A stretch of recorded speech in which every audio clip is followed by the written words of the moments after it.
Hey guys, Josh Hankin here, created the Dynamic Variable Resistance Training System along with Troy Anderson from Alpha Kettlebell. What we're going to do is look at why I believe, and I think Coach Anderson here believes, that a single leg deadlift is probably the best deadlift you can do. The input that you get from the foot, ankle, and lower leg really makes this a tremendous drill for both stability and strength. The problem is, and why most people don't use it, is they just can't perform it well, and they can't perform it with increasing loads. You should be able to do a single leg deadlift with very appreciable loads. So we're going to look at how you can progress it and why we're going to use these tools and progressions. So we're going to start off with the double kettlebells. The reality is, if you try to use 2 kettlebells to simulate your deadlift, it's probably not going to happen. When we start moving to unstable body positions, such as a stagger position, then they become very valuable. So Troy's going to line up so the toe of the back foot is in line with the heel of the front foot, and the heel of the back leg has to stay off the ground. If the leg drops, it's going to throw the pelvis into a weird rotational stance. So he's going to go about 60-70% on the front leg, 30-40 on the back leg. He's going to hinge back. One bell is in between his legs, one on the outside. As he pulls, he's pulling the hip forward. So basically this is giving him an incremental progression in stability. So even though he's not doing a full single leg deadlift, just getting the offset stance gives him exposure to more single leg stance stuff. Having the bell inside and one outside also gives him a mixture of load in center in line with his mass and load on the outside of his body. So sort of pulling him off to the side and finding rotation. If we want to add complexity, we can add load, but we can also just change his body position. If he continues to step back in what we call sort of a kickstand leg, as he goes back further, he's now going to hinge, and this becomes increasingly more demanding. And we can see things like a tendency to lean out to one side, to rotate the pelvis, to round the shoulders. Because remember, the body's always working, trying to maintain stability, so it'll do things to compensate over time.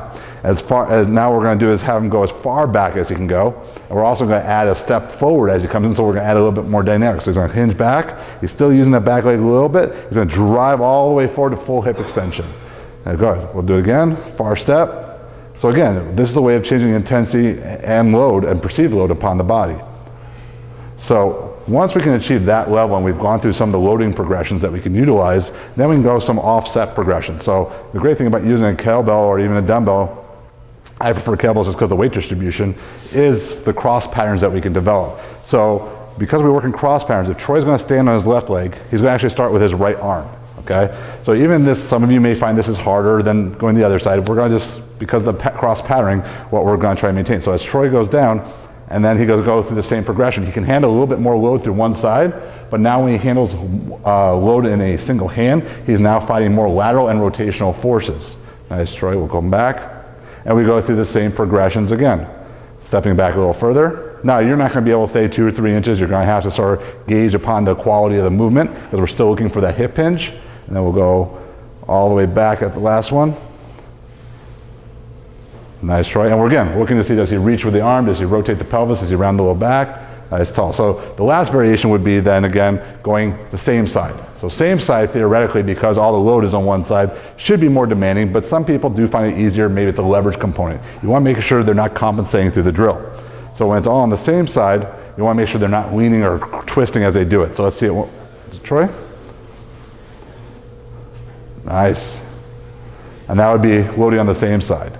So the final progression, of course, then we would go back to bilateral and we loading and look at the true single leg deadlift. I like adding some type of loading, even if it's small, to the single leg deadlift. Now at this point you should be able to do this movement pattern, because when we have some load we have to actually activate the anterior core, so we're actually going to utilize the hips a little bit more effectively. Now I like to start from the top down. What Troy's going to do is he's going to actually lead the movement by driving the leg back. He's not bending over, he's driving that leg back. He's going to try to keep this leg straight as he goes back into the single leg deadlift. He's going to try to lock it out, so if he locks it out, he's going to activate the glute. The glute will help him from rotating his pelvis, and then he's going to drive up to the heel. So a nice tall position. And you can say, even someone as strong as Troy, who's competed in strongman competitions and Olympic lifting, can definitely find this a little bit challenging. We're looking to make sure he doesn't rotate the pelvis or the foot. I always cue people to try to think about turning that back foot inwards, and it actually ends up in the neutral position. Doing a good job keeping tension in his upper back and his head in the right posture. If you utilize these sort of techniques and tips, what you should be able to do is handle, like I said, good amount of load. I don't know if you're going to get 50% of what you can do in your deadlift. Some people can. It depends on the implements that you're using. Like I said, I always like to use kettlebells or sandbags with this, because the instability, that always fights the body in concert with the actual movement pattern. But the focus isn't just on load, it's the quality of the hip hinge that you get. I think if you use these principles, you'll really see how it enhances other things than just the deadlift itself.